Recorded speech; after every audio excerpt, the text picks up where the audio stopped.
Acompanhe a partir de agora. Dá pra ver aqui? Deixa eu, dá pra ver bem assim?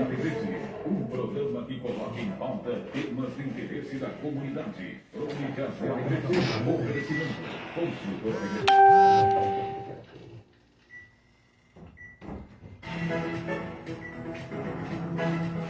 Acompanhe a partir de agora, aqui na Alegrete, programa Crônicas de Alegrete. Um programa que coloca em pauta temas de interesse da comunidade. Crônicas de Alegrete, oferecimento. Construtora Alegrete, com a realização de obras estruturais. Rua Nova Jogadores, por 467, folhas 34, 26, 1307, 991, 12, 76, 33.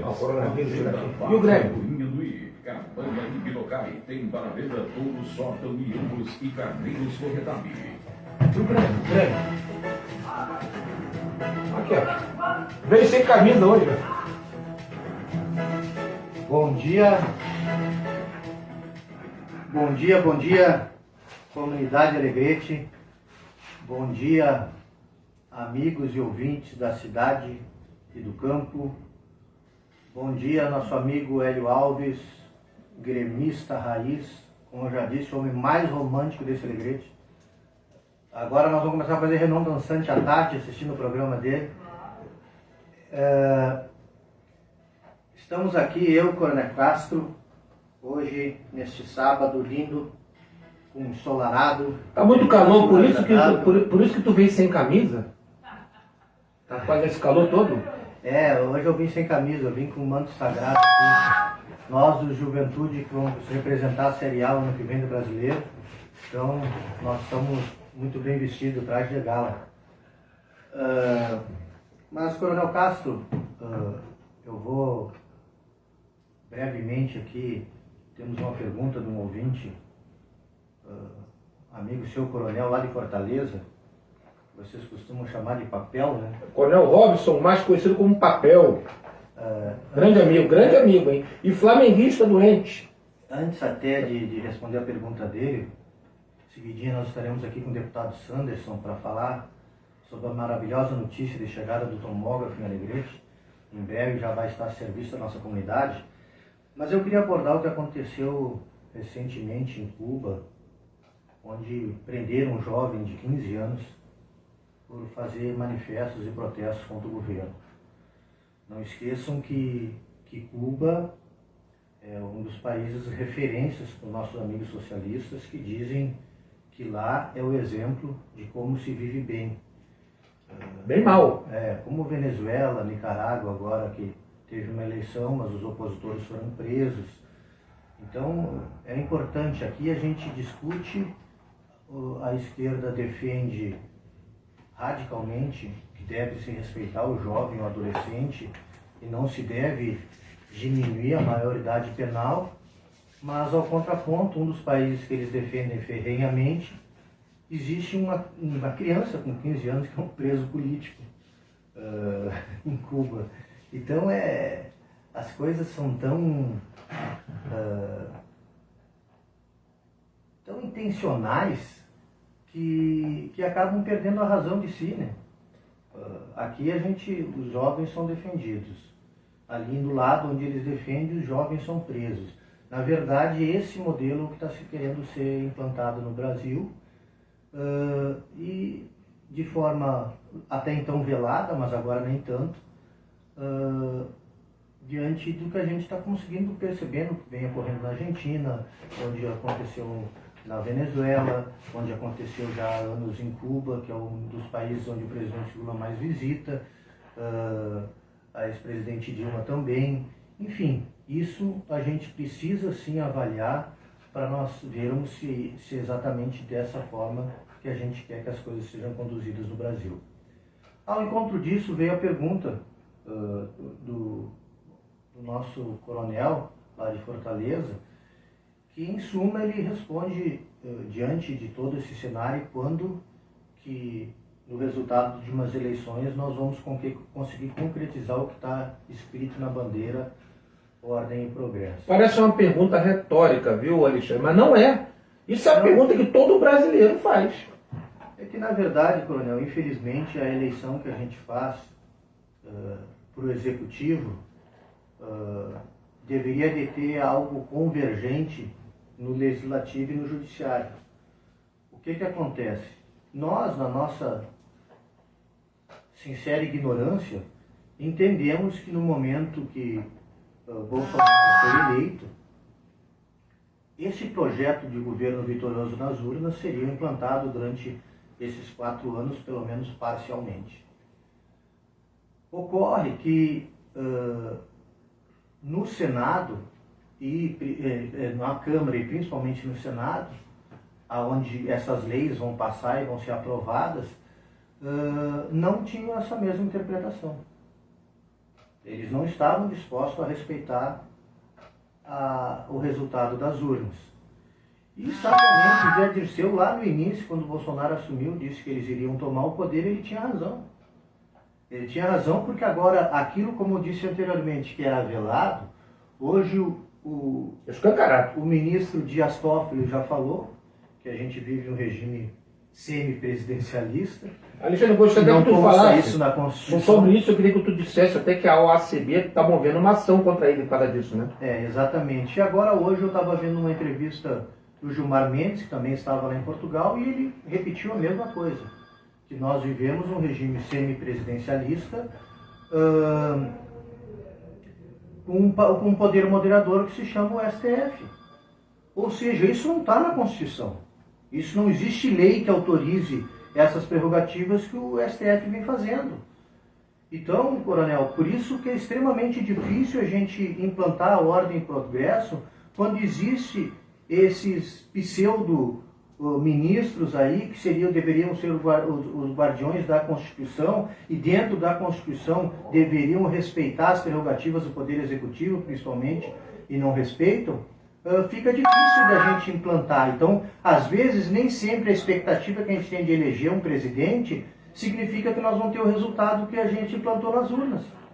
É extremamente temerário hoje a gente poder fazer essa afirmativa. Mas como o Coronel Castro falou, nós vamos, a OACB já está entrando com uma representação contra o Dias Toffoli, tanto no Senado como na Corte Interamericana, que a gente já havia feito contra o Alexandre de Moraes, para que se respeite a Constituição. Como é que o ministro do STF, que é o guardião da Constituição, criou um regime semipresidencialista, que não existe no Brasil, e definiu que o poder moderador é o STF. Ou seja, o STF diz o que o Executivo e o que o Legislativo tem que fazer. Ele está governando no lugar do Executivo, inclusive, né? Então, são essas situações que preocupam. Agora, tu vê, o presidente Lula tem dito abertamente que ele vai moderar as mídias sociais se ele for eleito. Mas isso já não está sendo feito? O Facebook tirou uma página, acho que nossa, do ar, de um programa nosso. Então, isso já não está sendo feito? Já não tem um jornalista lá de direita nos Estados Unidos pedindo a extradição dele para ele ser preso aqui? A gente já não tem o Oswaldo Ostaque, que foi preso, a gente não teve o Daniel Silveira, que já foi preso. Quantas pessoas que têm suas páginas, tanto no Facebook como no YouTube, Instagram, são derrubadas porque pronunciam palavras que o politicamente correto decidiu que é proibido? Então, coronel, eu concordo com o senhor. Na verdade, a gente tem uma falsa ilusão de que elegendo o presidente nós vamos resolver as coisas. Por isso que nós precisamos, sim, derrubar a PEC da Bengala, para que esses ministros que já têm 70 anos deem espaço para outras pessoas que queiram realmente, outros juristas que queiram realmente respeitar a Constituição. Isso é algo prioritário para nós. Segundo lugar, reforma geral na Câmara e no Senado. Botar pessoas que estejam alinhados com o projeto de governo, porque houve também esse engodo do PSL, muitos entraram na carona do presidente Bolsonaro, chegou lá, estava enrustido, como a Peppa Pig, que era alinhada com Dória, e vários outros que estavam ali somente para se eleger, mas já estavam combinados, vamos dizer assim, que uma vez eleitos não iriam seguir a pauta conservadora que as urnas definiu. Então a gente precisa assim fazer esse trabalho forte, e a comunidade, a população, precisa reivindicar. Esses ministros que estão lá passeando em Portugal com o nosso dinheiro e que estão vendendo lá fora uma situação ilegal que existe no Brasil, eles estão falando questões ilegais. Então, se o momento em que um cidadão vai lá e comete uma injúria, uma difamação, eles botam na cadeia, como aconteceu com o Daniel Silveira, então eu pergunto, no momento que o guardião da Constituição, esse é o objetivo dele, está dizendo lá fora que nós vivemos um regime semipresidencialista, que não consta na nossa Constituição. A nossa Constituição diz que o nosso regime é presidencialista e não consta na nossa Constituição que o STF é o poder moderador e eles estão falando em alto bom som, eles estão contrariando e estão prevaricando na função onde eles exercem. Então tem sim que se abrir processo e o Senado, pelo amor de Deus, cumpram com o seu papel. Nunca na história desse Brasil se teve um processo contra o ministro do STF. Por isso que eles se acham semideuses, podem falar o que bem entendem, prendem, passam por cima das leis, passam agora aterrorizando a comunidade. As pessoas têm medo de falar por causa dessa situação que a gente vem vivenciando no Brasil. O que nós vivemos, sim, é uma pseudo-democracia velada atrás desses homens de preto que estão acostumados a viver e a mamar às custas do governo e que estão revoltados porque deixaram de comer lagosta e vinhos caríssimos, como sempre fizeram, à custa da população. Enquanto nós vivíamos uma pandemia, estava lá a licitação deles para eles estarem bancando grandes banquetes dentro do STF, às custas desse povo miserável que perdeu o emprego por causa dessa política do fica em casa. Parece que o vinho tem que ter duas premiações, né? Na citação diz lá que o vinho para o STF tem que ter 2 ou 3 premiações internacionais. Gente, olha só, o que acontece é o seguinte, o problema do Brasil é a consciência política, a educação. E por que eu digo isso? Que se faz oposição por oposição no Brasil. Eu voto contra todo o governo o qual eu não apoio, eu não sou aliado. Então no regime presidencialista, dificilmente você vai ter uma sintonia perfeita entre o legislativo e o executivo. Mas tem que haver bom senso. Ninguém pensa no Brasil, viu, Robson, meu grande amigo Papel? Ninguém pensa no Brasil. Cada um pensa no seu interesse, na próxima eleição, no seu curral eleitoral, naqueles que bancaram a sua campanha. Você tem que começar a pensar um pouco no Brasil. O projeto é da oposição, é do governo, mas é um bom projeto, por que eu não vou votar? Mas não, eu faço questão de votar contra tudo. Eu sou contra tudo e contra todos. Aí fica muito difícil.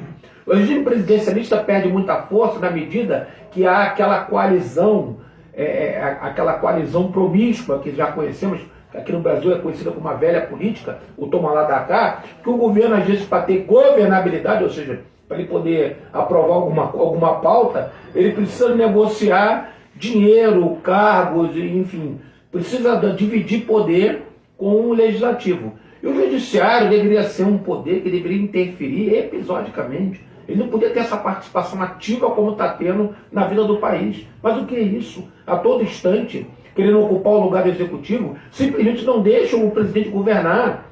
A gente vê que isso é uma ação orquestrada, não só do STF, mas como da mídia, né? Boa parte da imprensa, boa parte da classe política e boa parte também da elite econômica, principalmente aqueles que perderam seus privilégios, que achavam que eram indestrutíveis, que eram inatingíveis. Eu vi uma declaração, não sei se é verdade, daquela diretora do Itaú, essa semana, manifestando apoio ao Lula. Mas agora, para um pouquinho, mas o que é isso? Que país é esse? Viu o Papel? Enquanto a gente não conseguir romper esses grilhões, né, que só a educação pode fazer essa libertação do povo, a gente vai viver, infelizmente, nesse contexto tão hostil, tão desfavorável, que é o que vivemos hoje. É por isso que a gente fala, deputado, o deputado Sandro já está aqui conosco, só para nós encerrar aqui, a gente recentemente viu uma interferência do STF no momento que o presidente do Senado, Pacheco, decidiu que não era momento para se abrir uma CPI. O STF foi lá e determinou que fosse aberta a CPI. Agora mesmo foi solicitado que o Alcolumbre pautasse a sabatina do André Mendonça, Não vai pautar. e o STF disse que não poderia intervir no Poder Legislativo, Nem a que PGR. isso era uma decisão administrativa interna a corpus. Então, para te ver, porque agora eles não querem o André Mendonça lá, porque representam isso ao sistema do STF. Agora, quando era para prejudicar o Bolsonaro, eles interferiram sim e pediram para que a CPI fosse aberta. Então, esse é o STF que nós temos e é esse STF que nós temos que renovar. Bom dia, deputado Sanderson.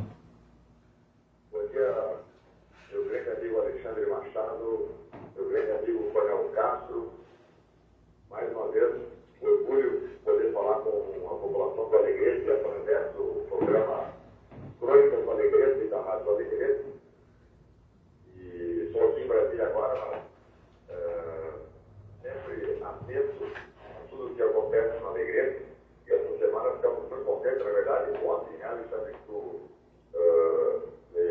comunicou da chegada do tomógrafo, tão esperado tomógrafo, para a comunidade da Alegrete. Isso é uma conquista brilhante para o município do Alegrete, e não só para o Alegrete, para toda a região. Afinal de contas, um equipamento de R$1,5 milhão, certamente, moderno que é, certamente atenderá Alegrete e toda a região, porque atenderá pacientes do SUS, e com isso essa demanda repetida que há há tanto tempo aí em Alegrete para exames de tomografia, com a chegada que vai a implantação e instalação do tomógrafo, essa demanda repetida será atendida. Nós estamos muito contentes e cientes de que a mão do Estado, no caso do governo federal,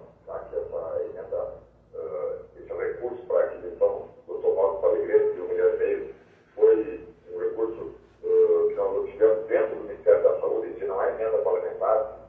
O ministro da Saúde na época, o general Pazuello, essa campanha iniciada em Alto Alegrete era uma campanha que a própria comunidade tinha levantado, mas a nossa inesquecível dona Vânia Guerra entrou em contato comigo lá em Brasília, e nós ali, produto dessa iniciativa da dona Guerra, que é trazida até o gabinete de Brasília, fizemos com que, graças a Deus, agora, finalmente superadas alguns embróglios jurídicos, o tomógrafo finalmente chegar.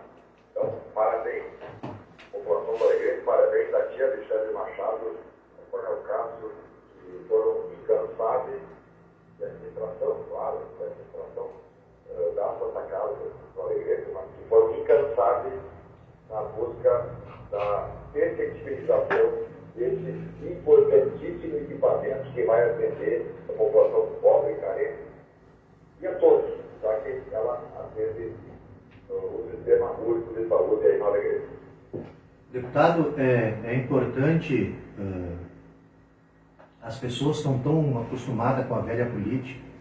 Eu me recordo na oportunidade em que o senhor mandou o ofício e garantiu, nós tivemos em alguns setores e as pessoas viam muito milindradas, né? O próprio pessoal da Santa Casa disse: Alexandre, será que é tempo de nós divulgar? Porque a gente está tão acostumado a receber documentos, que vamos receber recursos, chega na hora e esse documento não vem. E eu me recordo que na época eu dizia para o Roberto, se o deputado escreveu e mandou um ofício, pode ter certeza que ele vai cumprir.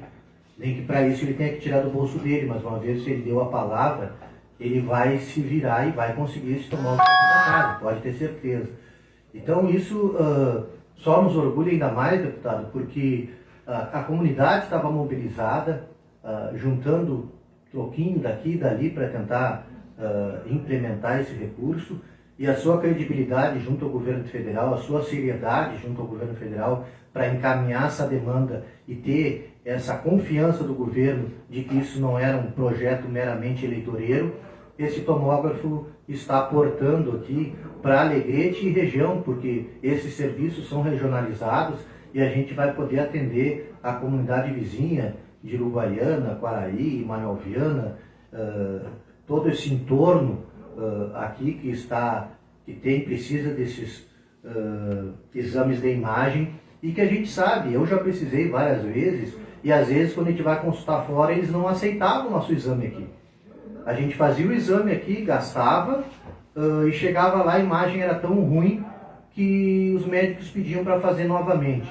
Então, isso aí é a certeza de que o dinheiro público foi bem aplicado, foi bem investido, e tanto é que a sua confiança hoje é tão grande que agora, o dia 8, toda a diretoria da Santa Casa, capitaneada pelo seu Melo, o Roberto Segabinazzi, o pessoal, que estão ali procurando aí Brasília, e o senhor irá levar novos projetos da Santa Casa junto ao Ministério da Saúde, né, deputado?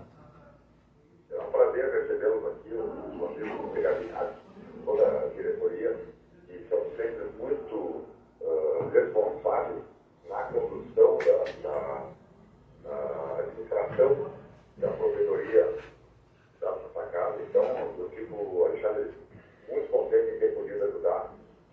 E sempre à disposição do Alegrete aqui em Brasília.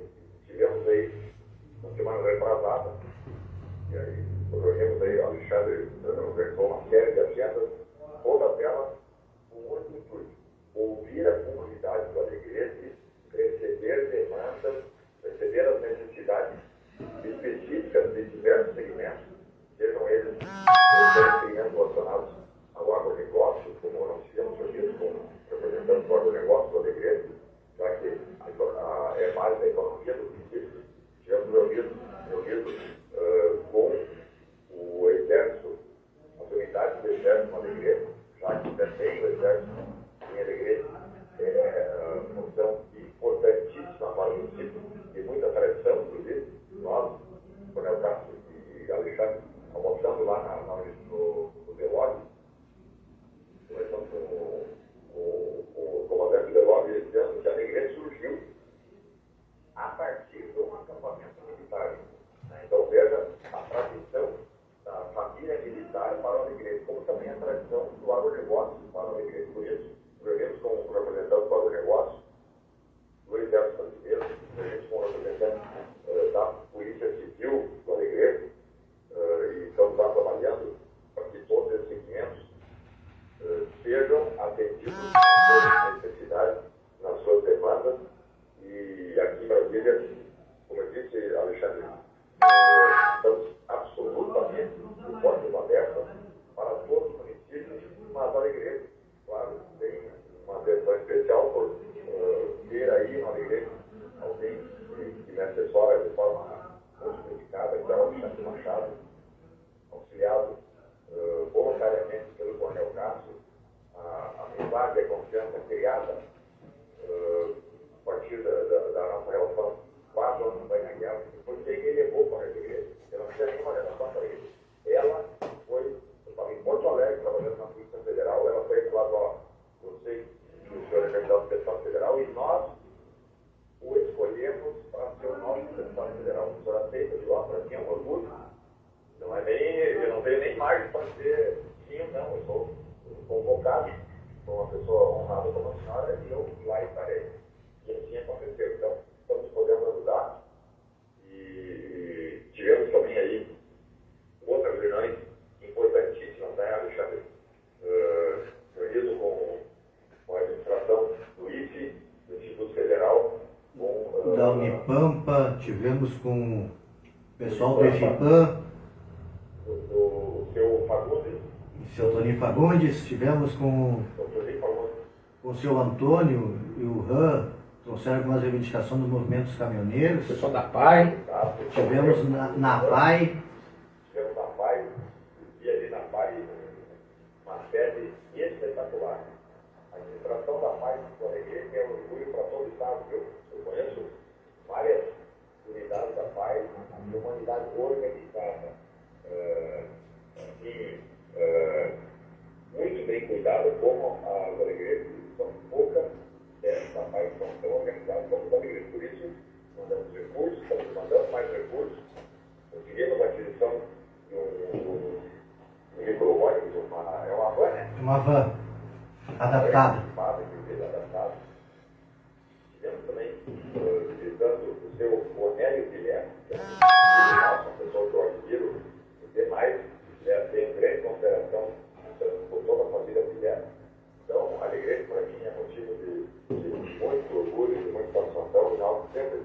e trabalhando para que outras demandas, e certamente elas existem, sejam também a partir aqui de Brasília, em qualquer um dos ministérios ou dentro do Palácio Planalto mesmo, que os recursos cheguem no Alegrete, que é um município muito tradicional no aspecto da política, muito tradicional na economia, um município grande e que precisa ser valorizado. Ficou muito tempo esquecido.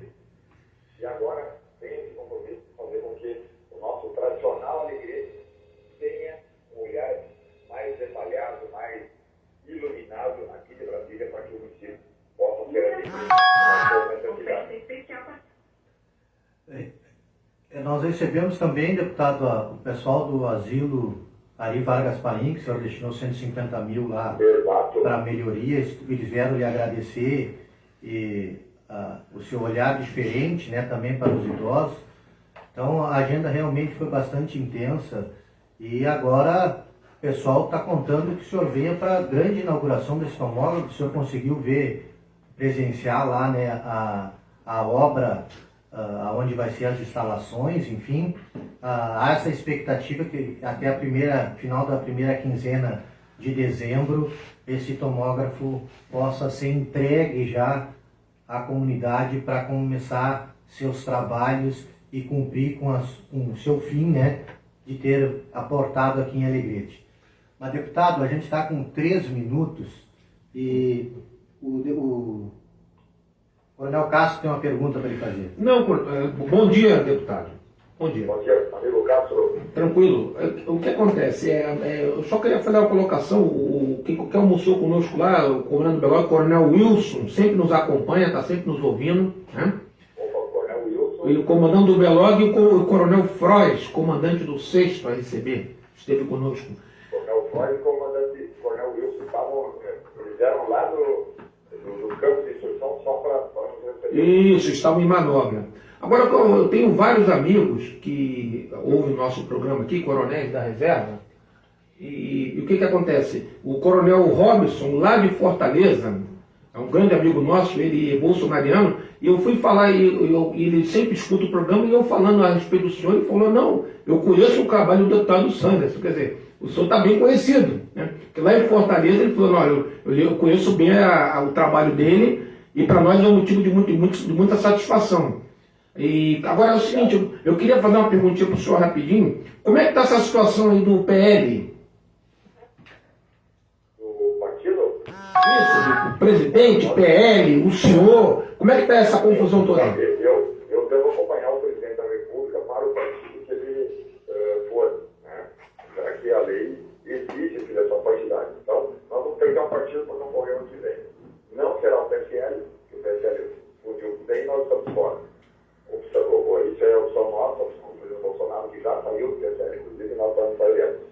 Aí ele recebeu o convite do PP, do PL, do PSC, até mesmo do PSDB.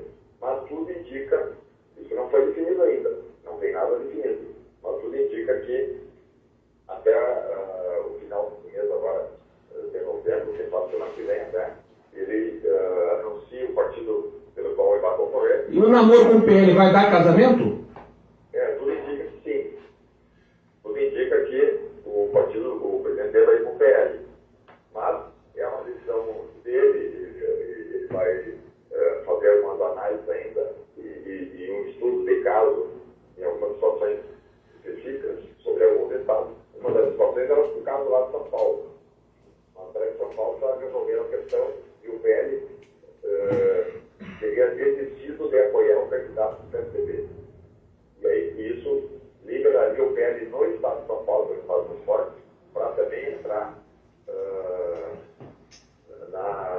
na campanha pró-Bolsonaro de 2022 e também na campanha pró-governador do estado de São Paulo, que o presidente Bolsonaro está trabalhando para que o ministro, o atual ministro Tarcísio Gomes de Freitas, seja o candidato a governador em São Paulo, para que o Tarcísio possa, em todos os estados, ser muito expressivo, e São Paulo sendo o estado mais importante no aspecto da economia e populacional, que é o maior estado, em todo sentido. Então, estamos aguardando então para a decisão do presidente, de forma geral, ficou uma semana fora, mas mas tudo indica que o partido denunciou o PL.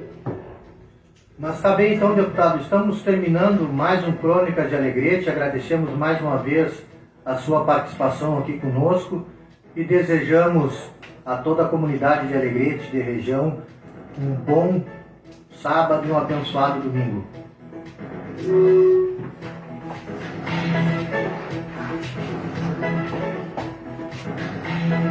Chegando com mais dicas de economia do Supermercado Mackenzie para hoje, para este sábado.